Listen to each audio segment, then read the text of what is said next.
Bro Show.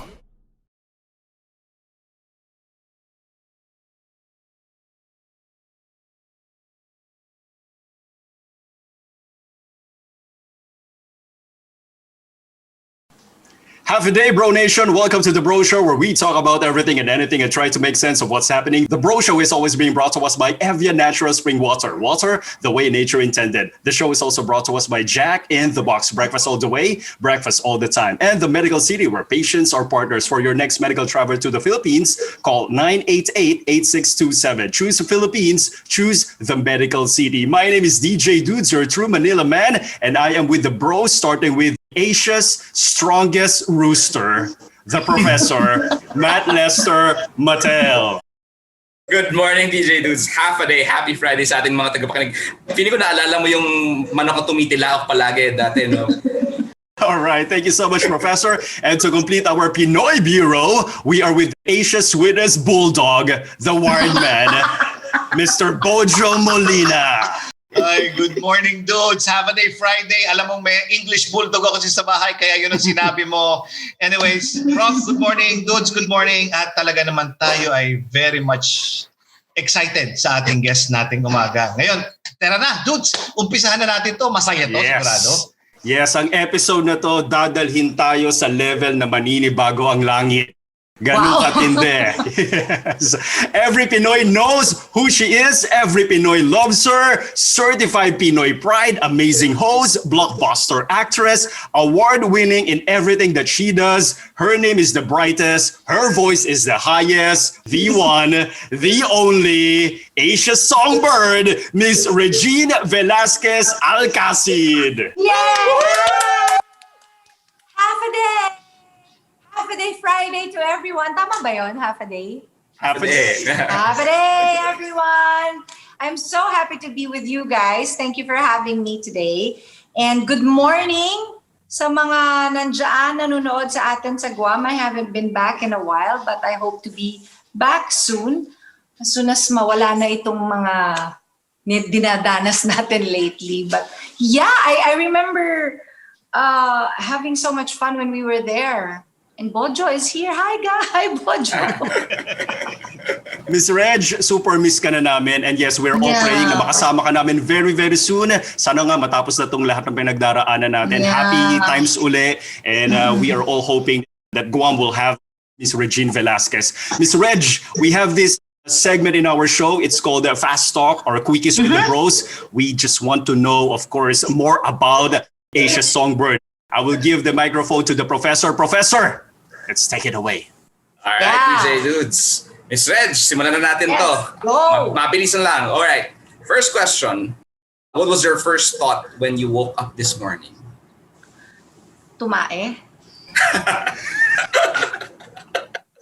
Ano ba dapat?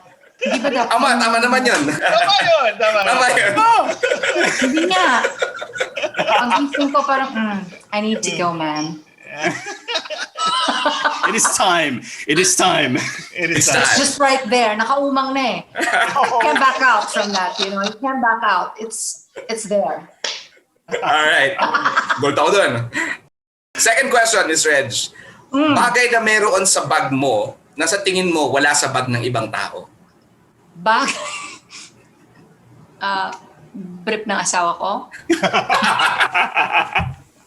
May baon. May baon. May baon. Sa bag, di ba? First of all, ba't ako may brief sa bag?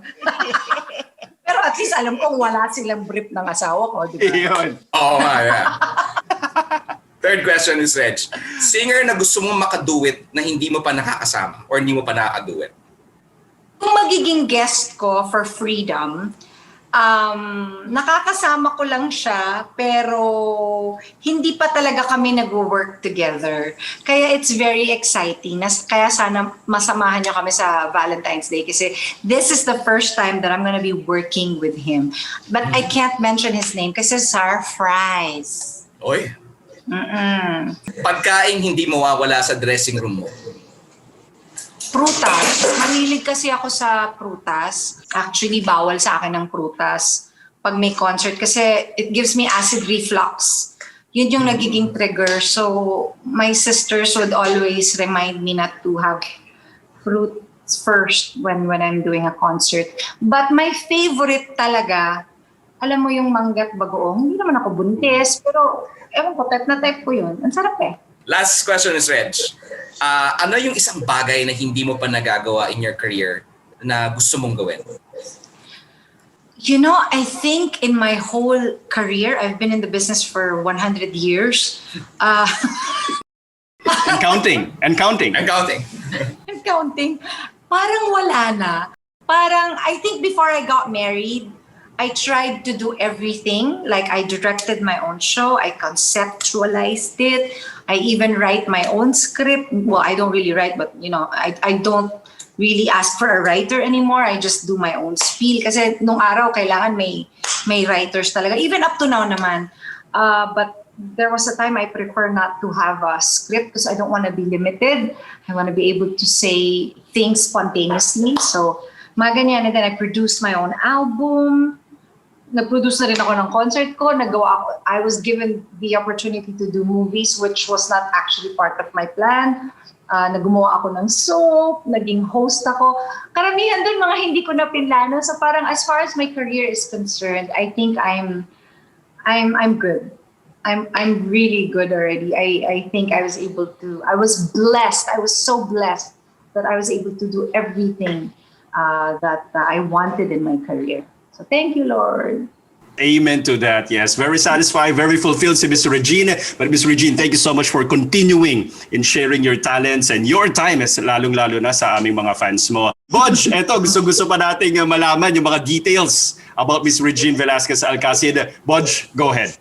Oo, sige, jump in na tayo dun sa sa question natin, ano. Why freedom?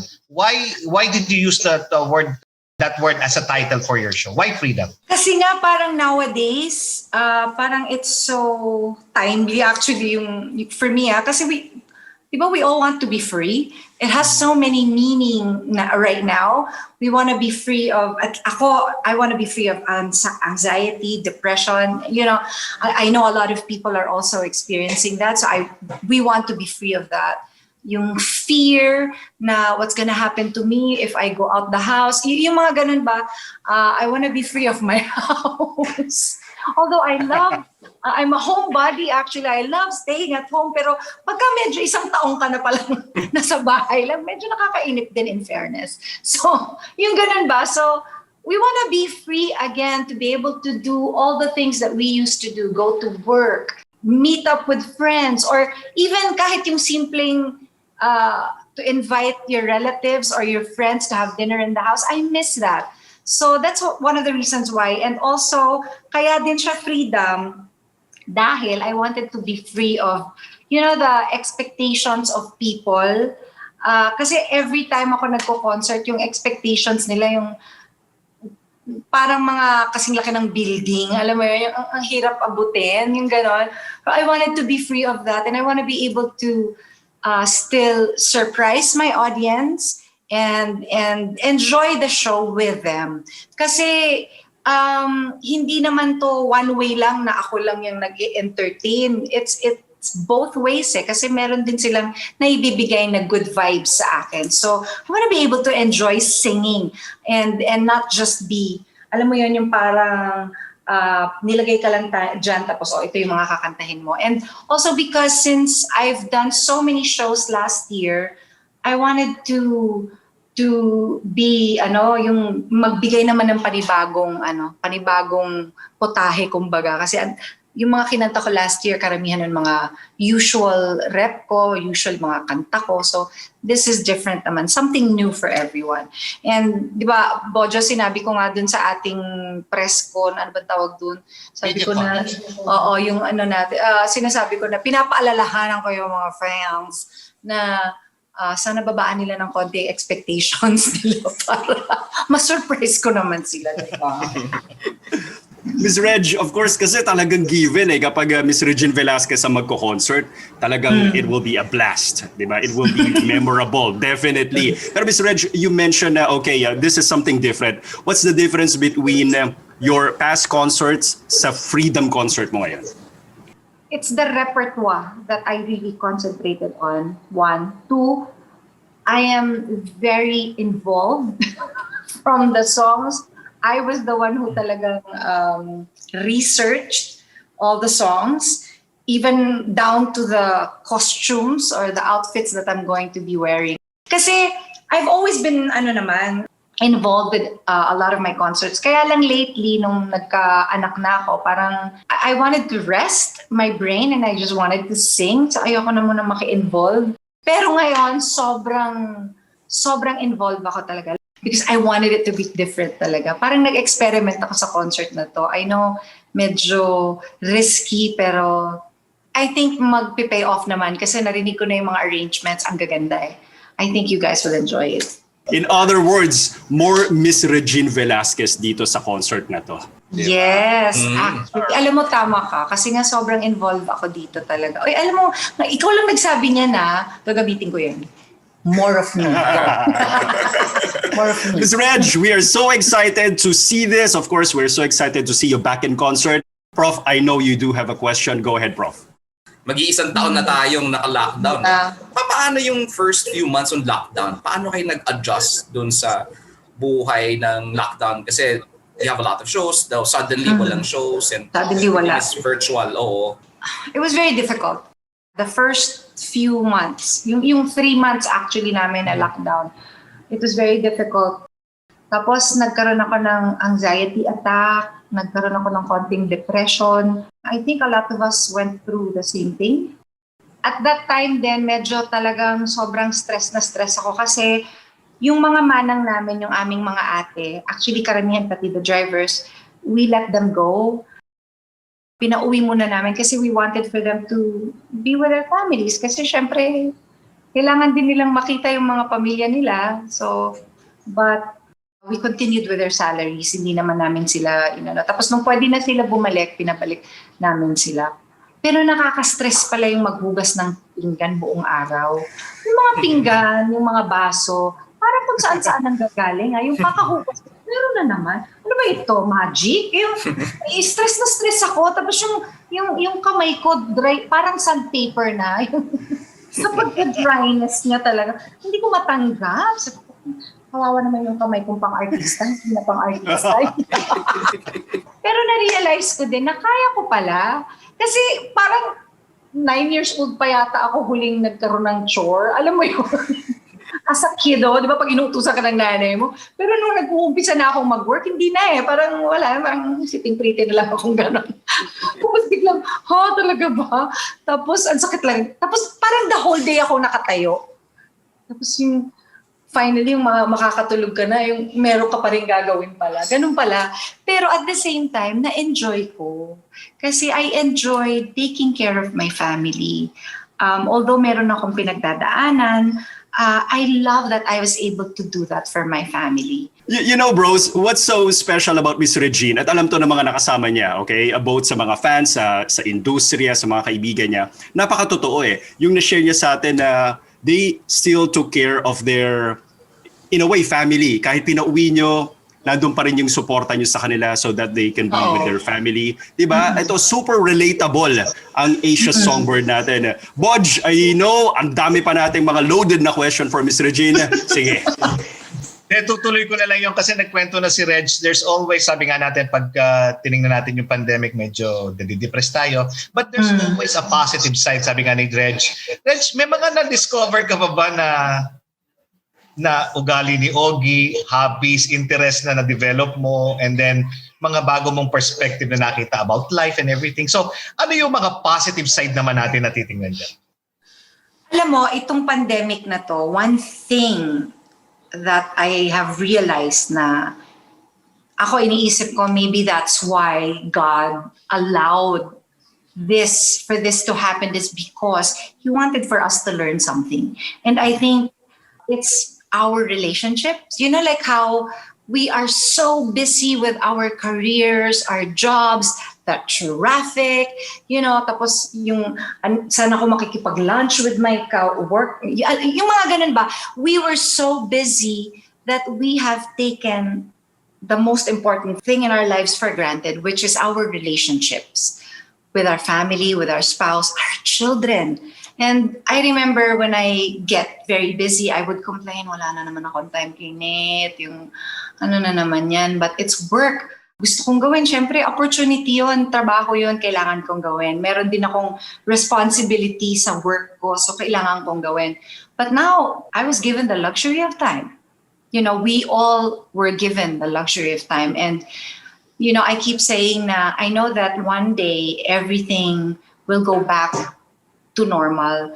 Pero come to think of it now, it shouldn't. Ibang normal na because we should learn from this experience, from what we were given. We should learn from it. We shouldn't stay the same.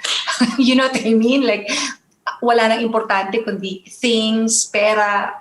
Kasi ngayong pandemic, na-realize natin, hindi pera ang importante. Hindi, may pera ka nga, o tapos, di ba? Or meron kang kotse, o tapos, wala eh. It doesn't matter. Walang pinipili ang virus na to. Pag tinamaan ka, good luck, di ba?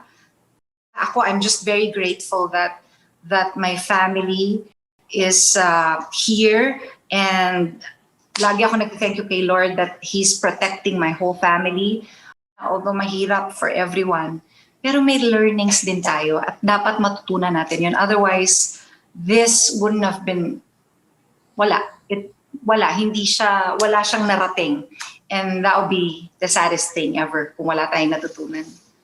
Ang ganda. Ang ganda. Ang sarap ng mga sinabi ni Miss Regine. We should always learn something. In the midst of these challenges, laging may blessing. And Yes. the most important thing is relationship. Yung relationship Yes. natin sa pamilya natin.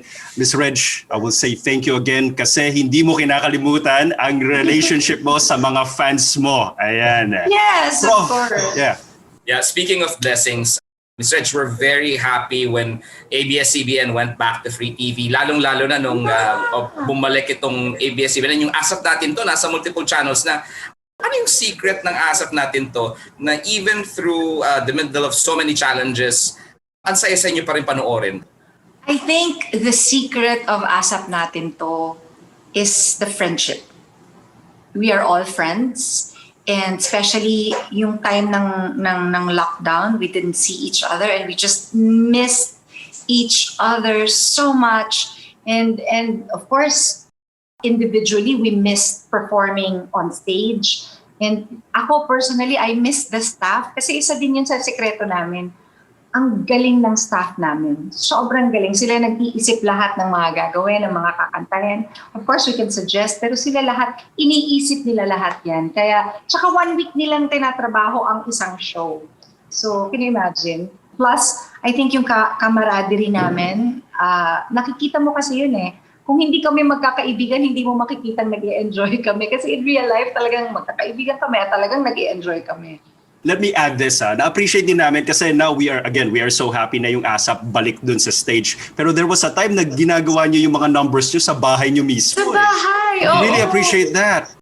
Oo, alam mo, actually, alam mo, malaking tulong din yun dun sa nararamdaman kong lungkot nung time na yun. Kasi parang you kind of look forward to, you know, when you get to record your song for ASAP and then you get to watch it.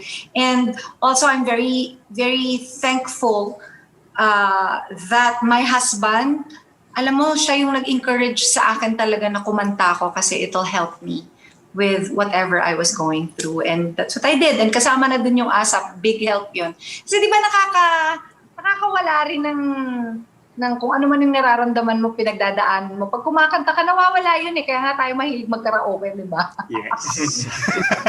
Yes. Diba? Ganun Eto bros, tanong ko muna sa inyo anong paborito mong Regine Velasquez song? Yung soundtrack talaga ng Pangako Ikaw Lang is one of my favorite, if not the favorite. Kasi yung lineup ng songs doon is really telling you a story progressively. Pero ang paboritong song ko doon is Tanging Mahal. Yan ang Tanging Mahal. Tanging mahal sa puso ko ikaw lamang. Yes. Ang lalim nun, ang lalim. Dama? Ang lalim nun. Dama. Dama yun. Hugot na hugot yun. Hugot na hugot. Prof, how about you? What's your favorite Regine Velasquez song? Hanggang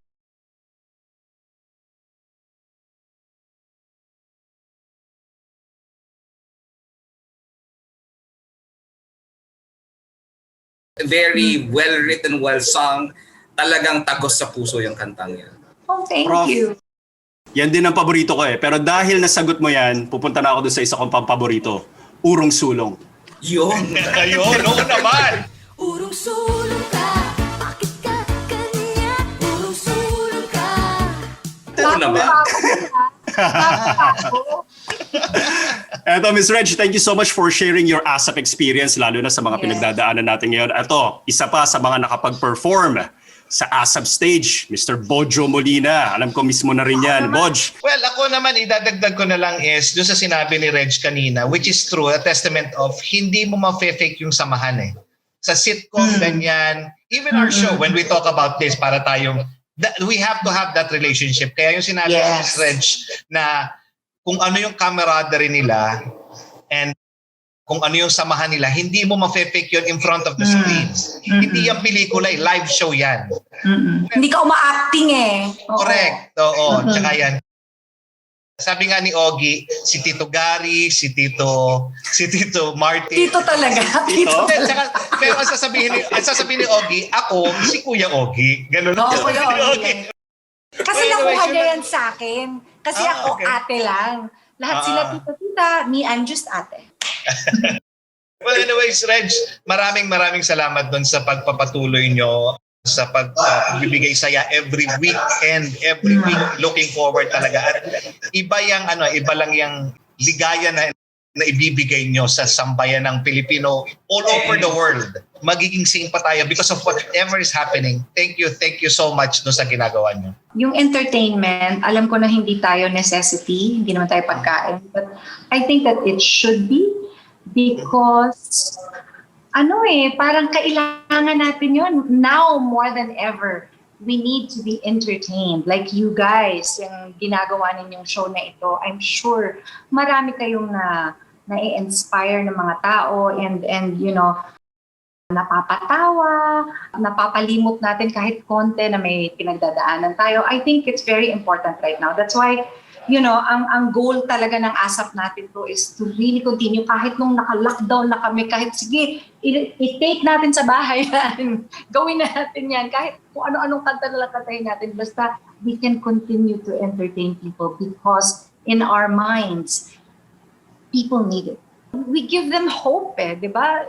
May mga kanta tayo na talagang makakatouch na magsasabi na, you guys are not alone, we're here with you. So we give hope to those people who are going through the same thing as we do. So stress reliever din na mag-entertain ng mga tao. Ms. Regine, you said it best and we couldn't agree more. Happiness is a necessity. Sabi ng kanta ni Ms. Regine, it will make us stronger. Yeah. Omo. Professor! Tama nga, it's very important for people to get inspired, especially during a time like this. Thank you, ma'am, for all of the effort and really making sure that your fans are entertained and inspired during this pandemic. Oh, thank you. Thank you very much. I think yun din talaga ang goal ng ABS-CBN. They want to serve the Filipinos. And so we continue to serve, we continue to entertain, we continue to give hope to each and every Filipinos all over the world. Ms. Reg, before we let you go, this is really important, no? Na malaman ng tao, pero definitely alam na to ng buong Pilipinas. Si Ms. Regine, super generous yan kasi napakarami niyong natulungan ng mga stars. Diba? From the beginning. Ngayon, mga superstars na rin sila because of your generosity, diba? Ano bang binigay ko? Namigay ba akong 500? Alala. Parang ang binibigyan ko lang ng 500 si Eric Santos eh. May utang pa nga yata ako dun. Dito, pengi rin 500. 500 pesos lang when I was starting, a lot of yung mga people that I was looking up to were so generous with me. They would be guesting in my concerts kahit walang bayad. They will get me as their guests. Pero binabayaran nila ako in fairness. Kasi majirap pa ako nun, so kailangan may bayad sa akin. So, mas mayaman naman sila, so okay lang. Anyway, so nung it was my time naman to be able to help other artists, I promised myself that I will never say no unless hindi ako pwede. So, laging sagot ko, pag pwede ako, I will be there. You don't have to worry about anything. You can make me sing whatever you want for me to sing. And so I have been doing that. And it's a nice feeling. It's like paying it forward. Kasi na-experience ko din yung tulong na yun eh. And so now that it's my time to do the same thing, bakit ko ipagdadamot yun?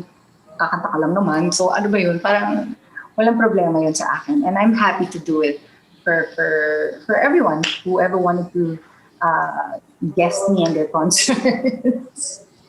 Amazing kindness. Mr. Regine, paano po namin mapapanood ang Freedom Concert? Yes, I hope you guys will watch and be my date on February 14 for the Freedom Concert via ktx.ph, 8 p.m. Manila time. You can get your tickets at KTX. You can also get it via I Want TFC and TFC IPTV pay-per-view. Ayan. We are streaming kasi all over the world. Tapos 1,200 para sa mga nandito sa Pilipinas. Tapos $24.99 for the people outside. This concert will be a real concert. Concert stage po talaga ang setup with a full band setup, backup singers, with dancers, with a very special guest, of course. And this will be directed by Paolo Valenciano and musical direction by Mr. Raul Mintra. I would just like to say thank you to ABS-CBN, PLDT, I Want TFC, TFC IPTV, ABS-CBN Events, and iMusic Entertainment. Thank you, Miss Regine. So, going to watch your concert. Manood kayo talaga ha, manood kayo. Yes, we will. Kasi medyo masusurpresa kayo sa kind of lineup. Baka, I'm sure alam niyo yung iba doon. So, sana manood kayo. Please, please watch. Ito, doubt ko. Doubt ko lang na mayroong Pilipino na hindi fan ni Miss Regine. But just in case lang, okay? Just in case lang. Panoorin niyo to and you will be a fan. Meron I'm sure. Again, Miss Regine, thank you so much. Maraming salamat. Thank you. It's such a pleasure us making chika with you guys. Thank you so much for having me, and I hope to see you guys soon in person after all of these hullabaloo in the world. Sana matapos na talaga to so I can go back to Guam. I really want to go back there and perform for all of you guys there. So thank you so much again, and I'll see you guys at the concert. And to our bros, Mr. Bojo Molina. Boj, thank you so much to you. Thanks, Well, Bojo. Thanks, Reg. Miss ka na namin dito. At tama yung sinabi mo, if you wanna go here sa Guam, meron kang kapamilya dito. Kapamilya. Yeah. At kapatid din tayo dito. So magkasama na tayo lahat dito, di ba? Yes. So I'm looking forward to the types of songs, the repertoire that you have. Baka ako mag-TikTok ka rin doon, ewan ko baka meron. Sabi ko, Hindi natin alam. Hindi natin alam, di ba? Well, thank you very much, Reg. And looking forward to the concert. Thank you. And Professor Matt Lester Mattel, thank you so much. Miss Reg, thank you very much. Very much looking forward to your concert. Front row seat ako dito sa concert mo. Makikita mo ako sa harapan. Lahat front row seat. Ayun, Up close and digital with Ms. Regine Velasquez Alcacid. Don't forget, okay? Don't forget the concert of Ms. Regine Velasquez Alcacid, Freedom. Thank you so much, bros and sis. This is your DJ Dudes, your true Manila man, and I'm always reminding you to work hard, to be kind, to pray harder. Amazing things from God will definitely happen. God bless everyone. Amen. Thank you, guys. Thank you, Thank you, Reg.